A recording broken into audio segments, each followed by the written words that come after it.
औज़ुबिल्लाहि मिनश्शैतानिर्रजीम बिस्मिल्लाहिर्रहमानिर्रहीम। So first जो मैंने आपको टॉक्स की वीडियो आपको आपके इस पे प्रोवाइड हुई होगी, उसके अंदर मैंने आपको सारी जो टॉक्स गुज़ारे थे वो बताए थे, और उसके अंदर थोड़ी सी अप्रोच आपको मैंने कोशिश की थी कि मैं आपको थोड़ा सा बता सकूं। सेकेंडली द थिंग इज़ कि मैंने आपको पहले भी बताया कि जो टॉक्स हमारे पास आते हैं या हमसे पूछे जाते हैं उसकी की अवेलेबल होती है। सो जो क्वेश्चन आंसर्स मुझसे हुए वो probably that would included in the key, और उसी के मैंने आपको आंसर्स उसके नीचे अवेलेबल भी किए हैं। अगर आप चाहेंगे तो उसको मैं पढ़ के भी बता दूँगी। फिर अगेन मेरा एक्चुअली जो पॉइंट ऑफ व्यू है दिस इज़ कि नोट्स आपके पास अवेलेबल हैं वो आप पढ़ सकते हो, लेकिन उनको आपने प्रेज़ेंट कैसे करना है, this is basically the thing जहाँ पर हम मार खाते हैं। So I try to tell you about it. और जब हम आपको लाइव भी जो है लाइव सेशंस देंगे टॉक्स के, तो फिर उसके अंदर मैं जो चीज़ें मैं आपको बता रही हूँ बार-बार, उसको मैं जज करूँगी कि आपने ये कितना इसके ऊपर फ़ोकस किया है और कितना आप उसको प्रैक्टिस कर रहे हैं। ठीक है जी? और फिर उसके अंदर आपकी जो है हम गलतियाँ भी निकालेंगे। Uh, okay. So the first station जो कि टॉक्स का एक सेकंड जो टॉक्स मैंने दिया, ठीक है? उसके अंदर मुझसे जो पूछा गया दैट वाज़ सिनेरियो, जिस तरह से बिल्कुल इसमें दिया हुआ है कि 26-year-old female with complaint of I'm not happy with my profile, my bite doesn't feel right, and I also have trouble with chewing tough foods. Exactly इसी तरह से SNA, SNV, ANB and mandibular plane angle की values दी हुई थी, and then the examiner asked me that what is your diagnosis. So that was probably a class 3 case, और I told him that it is a class 3 orthognathic skeletal class 3 orthognathic case. और फिर examiner ने मुझसे पूछा कि doctor साहब, how have you said that this is a class 3। तो again ऑर्थोग्नेथिक का जब भी आपके पास टोक्स का आएगा, या कोई भी लॉन्ग केस होगा, लॉन्ग केस को खैर आपको हम डिटेल में बताएंगे, but of things you would know TOACS के लिए भी स्पेशली, जब भी आपके पास ऑर्थोग्नेथिक का कोई केस आएगा तो आपको नॉर्मल वैल्यूज़ क्लिनिकली, यानी आपकी लिप की क्या वैल्यू, नोज़, आपकी प्रोफाइल जो वैल्यूज़ हैं, फ्रंटल प्रोफाइल की, लैटरल प्रोफाइल की क्लिनिकली, लैटरल सेफ पे, फ्रंटल सेफ पे, ओपीजी पे, ये आपको कैंट कैसे, ये सारी चीज़ें आपको पता होनी चाहिए, क्योंकि आपको जो सिनेरियो दिया जाएगा उसके अंदर आपको नॉर्मल वैल्यूज़ दी जाएंगी और उसी से आपको डायग्नोस करना होगा कि पेशेंट का डायग्नोसिस क्या है। और जब तक आपके पास डायग्नोसिस प्रॉपर अच्छा सही वाला नहीं होगा तो then how will you manage it. तो आपको नॉर्मल वैल्यूज़ वो आपको इंशाल्लाह ताला जब ऑर्थोग्नोस्टिक का हम लॉन्ग केस भी करवाएंगे तो उसके अंदर भी, और नोट्स में भी आपके पास अवेलेबल हैं, लेकिन आपको नॉर्मल वैल्यूज़ जो कि कुछ-कुछ, सारी नहीं, ठीक है? कुछ-कुछ जिसके अंदर से सिर्फ़ आपने उन चीज़ों को एक्सट्रैक्ट करना है, डायग्नोसिस को स्पेसिफ़िकली, और उसका आपने ट्रीटमेंट प्लान बनाना है, वो कम से कम आपको नॉर्मल वैल्यूज़ आनी चाहिए, ठीक है? So the first case was of the class 3 orthognathic skeletal class 3. The examiner asked me about the diagnosis. Then he asked me that आपने ये बात इसको क्लास 3 क्यों कह रही हैं? So I told him that A and B की ये वैल्यू है, एसएनए की, एसएनबी की ये वैल्यू है, एसएनए की नॉर्मल वैल्यू इतनी होती है, और मैंडिबुलर प्लेन एंगल, तो that is because I am saying so. Then the examiner asked me about the management of the patient, और पेशेंट जो था, because she is, as you have seen that she is a 26-year-old female, तो I told him that first we will go to the orthodontic management, और मैं इसको I discuss the patient again, I have as I have told you कि आपने बताना है कि I have discuss the patient, I will discuss the patient with my orthodontist, and जो भी आप अदर अपनी एमडीटी के अंदर, टीम के अंदर शामिल करना चाहें, एंड उसके बाद मैं उसकी जो है वर्कअप वर्कअप आप करेंगे। वर्कअप के अंदर जो है वो आप सबसे पहले तो हिस्ट्री पेशेंट की, जिसके अंदर आपको सिग्निफिकेंट पॉइंट, अच्छा एक और ये बात, जब भी लॉन्ग केस कर रहे हैं, शॉर्ट केस कर रहे हैं, या आप टॉक्स भी बता रहे हैं, उसके अंदर आपने सिग्निफिकेंट पॉइंट्स बताने हैं अपनी हिस्ट्री में से, बहुत लंबी चौड़ी हिस्ट्री आपने नहीं बतानी। इसी तरह से शॉर्ट केस, लॉन्ग केस के अंदर भी जब आप हिस्ट्री ले रहे हैं तो तब तो आपने कंप्लीट हिस्ट्री ली है, लेकिन जब आप बताने लगेंगे तो सिर्फ आप सिग्निफिकेंट पॉइंट्स बताएंगे। सो ऑर्थोग्नेटिक के केस के अंदर आई टोल्ड हिम कि मैं हिस्ट्री के अंदर उससे उसकी एक्सपेक्टेशंस पूछूंगी एंड ऑल दैट, जो भी है हिस्ट्री की significant points I have mentioned it over here भी। वो पूछूंगी, फिर मैं उसके बाद उसकी ये लैटरल सेफ्ट कराएंगे और उसकी प्रोफाइल पिक्चर्स होंगी। हम उसका अपने ऑर्थोडोंटिस्ट के साथ उसको डिस्कस करेंगे। फिर उसकी प्री सर्जिकल ऑर्थोडोंटिक्स होगी, जिसके अंदर आपको पता है लेवलिंग होती है, अलाइनमेंट होती है, क्राउडिंग को हम ठीक करेंगे and blah blah blah blah. So the examiner was kept quite, और उसने वो सुनते रहे मुझसे, और उसके बाद मैंने उन्हें बताया कि मैं अपनी जो है सर्जिकली ये कुछ इसके अंदर मैं करूँगी।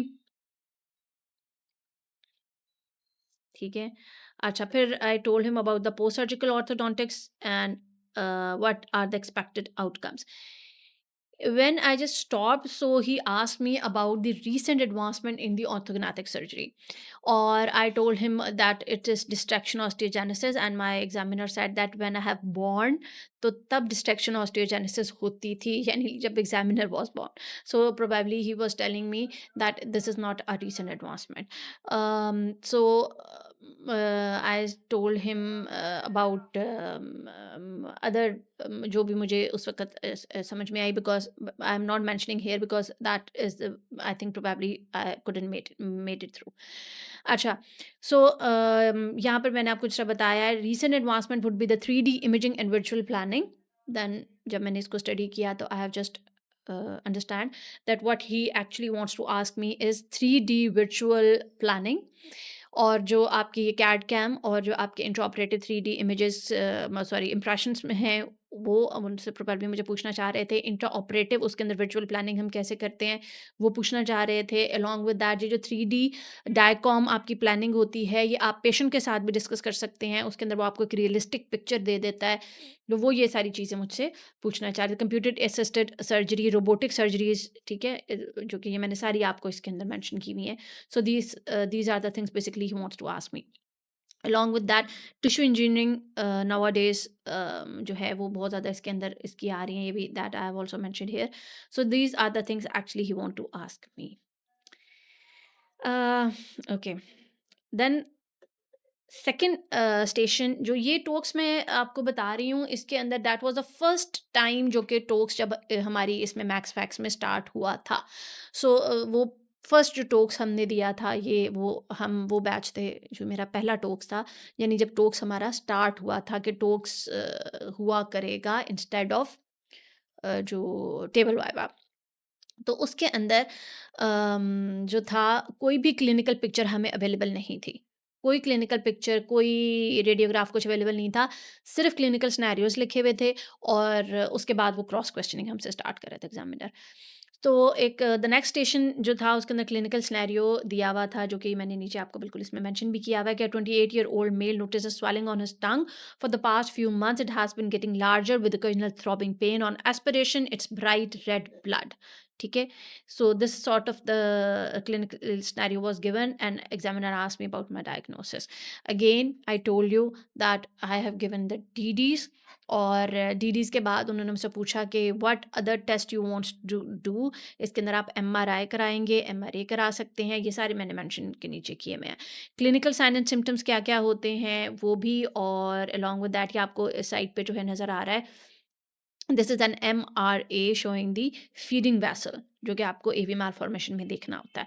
अलॉन्ग विद दैट फिर उसकी जो है मैनेजमेंट, और मैनेजमेंट ये मैंने यहाँ पे मेंशन भी की हुई है आपको सारी। ठीक है, ये कैसे आपने पेशेंट को लेके चलना है, क्या इसकी होंगी, ये सारी इसमें मेंशन्ड है। ठीक है? और along with that I would suggest कि मिलोरो जो है आपकी, पीटरसन मिलोरो जो है, उसके अंदर आपकी वेस्कुलर मालफॉर्मेशन का जो चैप्टर है वो बहुत अपडेटेड और बहुत मोर देन इनफ दिया हुआ है।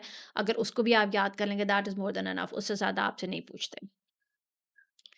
ओके। द नेक्स्ट स्टेशन जो था, उसके अंदर हमें सिनेरियो दिया हुआ था, that was complete showing Crouzon syndrome.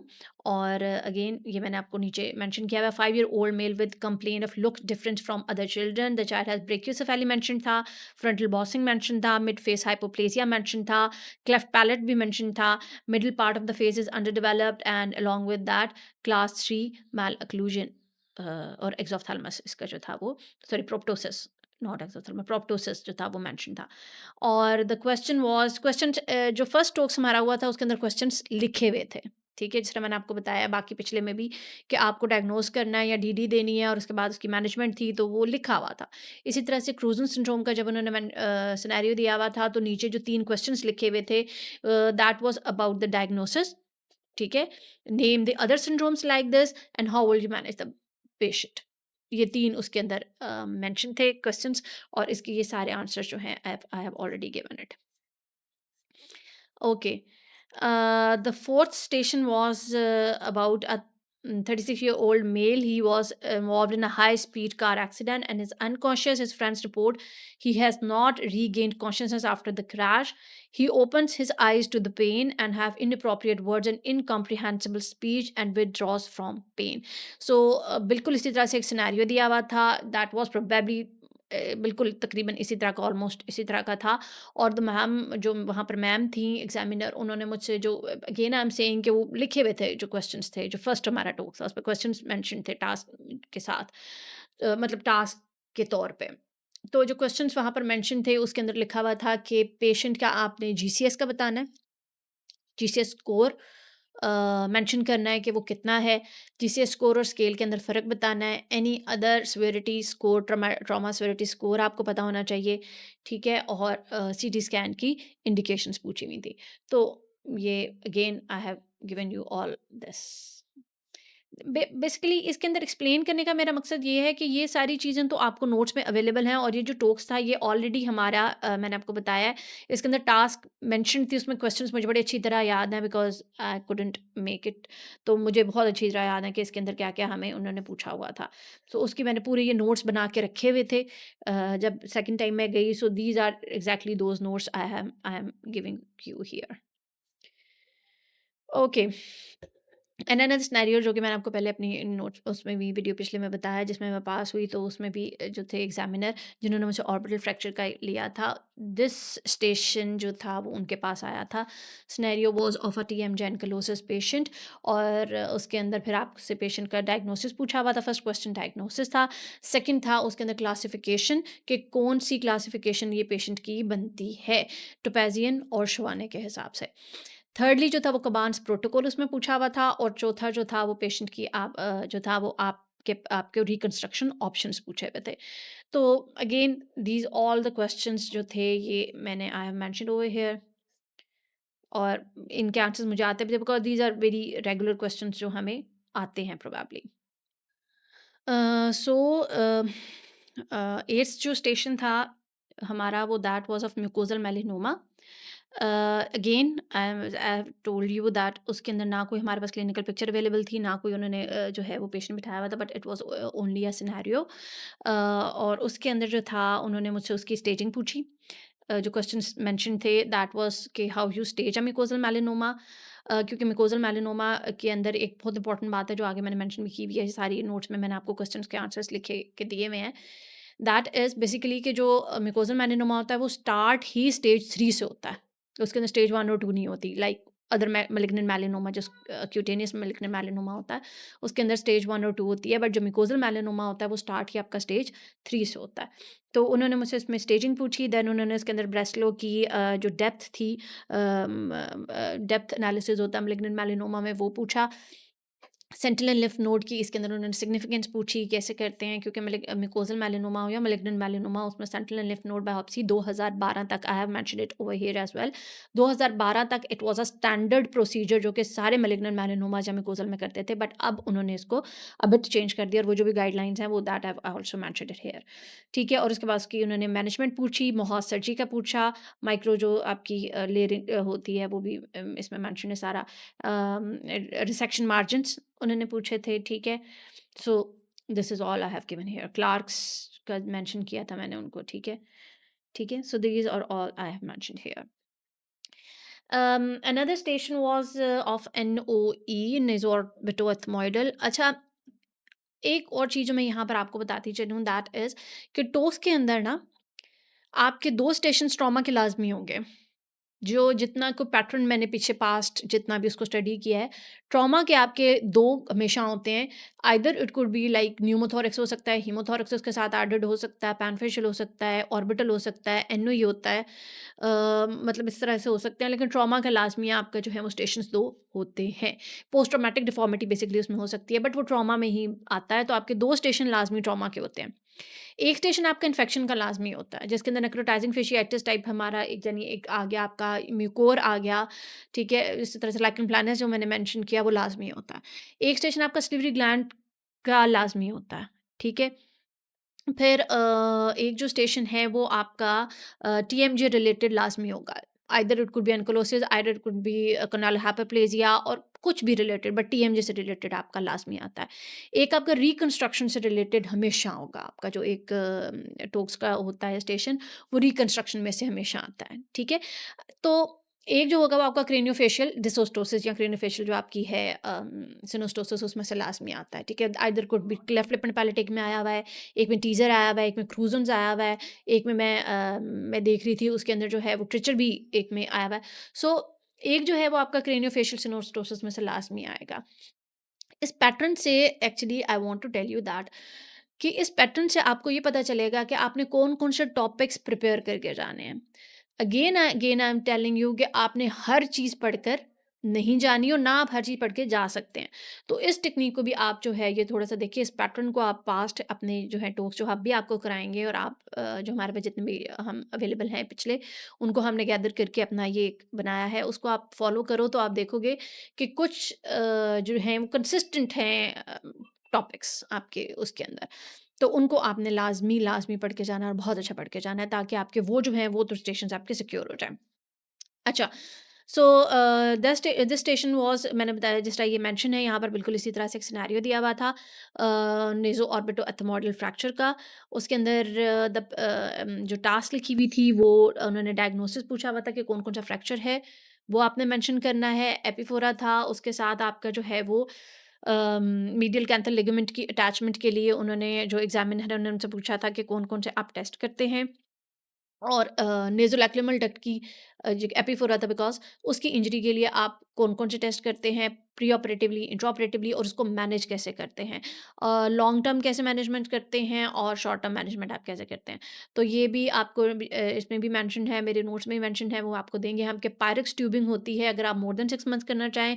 मिनी-मोनिका और क्राफोर्ड होती है अगर आप 2 टू 3 मंथ्स करना चाहें। डेक्रोसिस्टोराइनोप्लास्टी होती है, उसके अंदर आप बायपास कर देते हैं जो लैक्रिमल ये कैनालिकुला है उसको। अगेन आई एम सेइंग कि एनाटॉमिक कंसिडरेशंस बहुत इंपॉर्टेंट हैं, तो ये आपको पता होना चाहिए कि कैनालिकुला में कितने पंक्टा होते हैं। एक इंफीरियर होता है, एक सुपीरियर होता है। मोस्टली इंफीरियर पंक्टा जो होता है वो ब्लॉक होता है, जिसकी वजह से एपिफोरा होता है। और ये जो है ये थ्रू नेज़ोलैक्रिमल जो है वो खुलता है इंफीरियर मियाटस में। तो ये सारी नेक्रोमर सैक जो है आपका इंटीरियर और पोस्टीरियर जो ये है क्रस्ट, इसके बीच में प्रेजेंट होता है सैक, आपका नेज़ोलैक्रिमल सैक। और मैंने जैसा पहले भी आपको मेंशन किया कि एमसीएल की अटैचमेंट इंटीरियर लैक्रिमल क्रस्ट पे कौन सा उसका जो है वो लिम्ब अटैच होता है, पोस्टीरियर लैक्रिमल क्रस्ट पे कौन सा अटैच्ड है, और किसकी बोनी सिग्निफिकेंस है, ये सारी चीज़ें आपको पता होनी चाहिए। और this is the thing they have asked in NOE. Type पूछी थी मार्कविट्स की, कौन-सी टाइप है, आप कैसे एक्सियल सीटी स्कैन पे इसको जो है वो करेंगे, आइडेंटिफ़ाई करेंगे, intraoperative identification they asked me, so I have mentioned over here. अच्छा, then another station was of dentigerous cyst, ठीक है? और डेंटिग्रस सिस्ट के अंदर जो है वो उन्होंने ये जो है ये मैंने आपको मेंशन भी किया हुआ है यहाँ पर, ओरल बोर्ड रिव्यू का मैंने आपको यहाँ पे मेंशन किया हुआ है, ठीक है? इसका सिनेरियो था, ठीक है? I couldn't find it over here, but I think मैंने इसमें ऐड किया था। या सो डेंटिग्रिस सिस्ट का जो है वो एक हमारा लास्ट स्टेशन जो था वो डेंटिग्रिस सिस्ट का था। उसके अंदर बिल्कुल क्लिनिकल सिनेरियो दिया हुआ था कि there was a patient came to you with a swelling in the angular area, mandibular angular area, and it was progressively increasing after for past few months, but it's a painless उसके अंदर mention था loves, क्योंकि मुझे अभी तक याद है, because तभी आप उसको सिस्ट या बिनाइन कंसिडर करेंगे। एंड उसकी रेडियोग्राफिक, फिर जनरल डेंटिस्ट ने उसका रेडियोग्राफ एंजियोग्राफ कराया तो he has seen a unilocular क्या कहना चाहिए, radio lucid swelling associated with the third molar, mandibular third molar. So what is your diagnosis? और अगेन फिर मैं आपको यहाँ पर दोबारा मेंशन करूँगी कि पेट डायग्नोसिस कभी नहीं देना। हालाँकि ये बिल्कुल सिनेरियो डेंटिक डिसीज़ के ऊपर फिट आता है। बट अगेन आपको यूनिलॉक्यूलर जो आपकी रेडियोलुसेंसी है उसकी डीडीज़ पता होनी चाहिए, आप वही मेंशन करेंगे। अनटिल अनलेस कि आपका को पूछा, फिर आपसे एग्ज़ामिनर पूछेगा कि आपको पेट डायग्नोसिस आपने क्यों नहीं बताया, तो आप कहेंगे कि अनटिल अनलेस कि मेरे पास हिस्टोपैथ अवेलेबल नहीं होगी तो मैं नहीं आपको बताऊँगी। क्योंकि ये कुछ ऐसी भी होती हैं तरीक़ेकार एग्ज़ामिनर को आपको जज करने के कि आप किस हद तक जो है वो आपको इस चीज़ के बारे में पता क्लियर हैं जो बात आप कह रहे हैं। सो आप उसको बताएँगे कि मैं हिस्टोपैथ की जब तक अवेलेबिलिटी नहीं होगी तो मैं उसके ऊपर कुछ एग्जैक्ट डायग्नोसिस नहीं दे सकती। और फिर एग्जामिनर ने मुझसे पूछा था कि फिर उन्होंने यूनिलॉक्यूलर जितनी भी मैंने उन्हें रेडियोलुसेंसीज बताई थी, उन्होंने मुझसे उसके बारे में सारा पूछा था कि वो क्या-क्या हो सकती हैं, उनकी मैनेजमेंट आप कैसे करेंगे, जो डिफेक्ट बनेगा उसको आप कैसे करेंगे, बिकॉज़ द पेशेंट जो मेंशन था वो 28 ईयर ओल्ड मेल था, यंग पेशेंट था।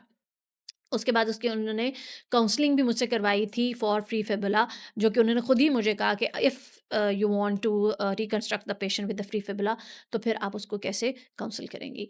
सो ये भी मैंने आपको सारा यहाँ पर मेंशन किया हुआ है। और ये जो बेसिकली टॉक्स है इसके अंदर ज़्यादा एक्सप्लेनेशन इसलिए नहीं है, मतलब मैं खुद से आपको इसलिए नहीं बता रही क्योंकि ये सारा जो फर्स्ट टॉक्स था हमारा ये सारा लिखा हुआ था। क्लिनिकल सिनेरियो दिए हुए थे और उसके अंदर टास्क जो थी वो हमें दी हुई थी। सो जो क्वेश्चन थे वो मुझे याद थे और मैंने उसी से जो है ये नोट्स अपने सारे जो हैं ये बनाए थे और ये मैं आपको यहाँ प्रोवाइड कर रही हूँ। जो जो टॉक्स का बेसिक थीम है वो है कि आपने अपने 5 मिनट को कैसे यूटिलाइज़ करना है, पेशेंट को कैसे अप्रोच करना है और कैसे एग्ज़ामिनर को आपने again and again I am telling you कि आपने किस हद तक जवाब देना है और किस हद उस पे जाके आपने रुक जाना है और कैसे उसको आपने अप्रोच करना है अपने केस को। यही बेसिक इसकी टेक्नीक है। ये जो टॉक्स था बेसिकली इसके अंदर ये मैंने आपको बताया कि ज़्यादा एक्सप्लेनेशन इसलिए मैंने आपको नहीं बताई क्योंकि इसके अंदर सारे क्वेश्चंस जो थे वो मुझे याद थे और आंसर्स मैंने इसको सारे मेंशन कर दिए हैं। So again best of luck for the future and any question any query आप व्हाट्सएप ग्रुप के अंदर मुझसे पूछ सकते हैं और ये भी मुझे बल्कि आप बता सकते हैं कि इफ़ यू थिंक कि मुझे इनके आंसर्स आपको बताने चाहिए तो मैं वो भी आपको बता दूंगी। बट मैं चाहती हूँ कि जो हमारी डिफरेंस है बेसिकली दूसरे कोर्सेज से वो मुझे यही जो मुझे लैकिंग लगी वो यही थी कि हमें आंसर्स तो बता दिए जाते हैं लेकिन हमसे खुद नहीं पूछा जाता, एक बात। और दूसरा जो चीज़ें जो टिप्स और टेक्निक्स हैं बेसिकली पास करने की वो आपको आनी चाहिए, उनको आप बार बार प्रैक्टिस करें। जब मैं लाइव सेशंस अपने टॉक्स के आपसे लूँगी तो मैं वही जज करूँगी आपको कि वो tips and techniques along with the knowledge, definitely the knowledge would be a part of it, लेकिन नॉलेज के साथ साथ आपको वो टिप्स एंड टेक्निक्स आपने उसको फॉलो करना है और वो आपको पास करने में हेल्प करेंगी। ठीक है, थैंक यू।